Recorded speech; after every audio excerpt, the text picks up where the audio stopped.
Sinubukan namin kumuha ng pahayag sa isang sikat na estudyante dito sa Letran sa pangalang Jesus.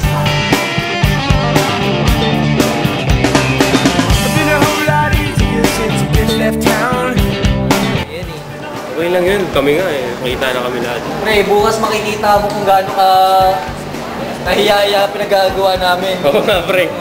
Sa labas ka. Sobra pa kay Jim. Oo, Sige na. pre. Ano lang problem solving para sa'yo, Chess? Tapos sabihin mo, bla bla bla bla bla bla. Tapos, thank you nga pala kay Jesus.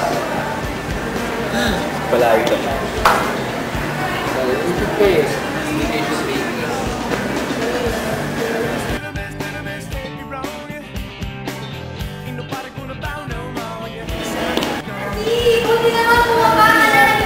Hindi ko alam. Hindi ko alam. Hindi ko alam. Sige, okay na, pre.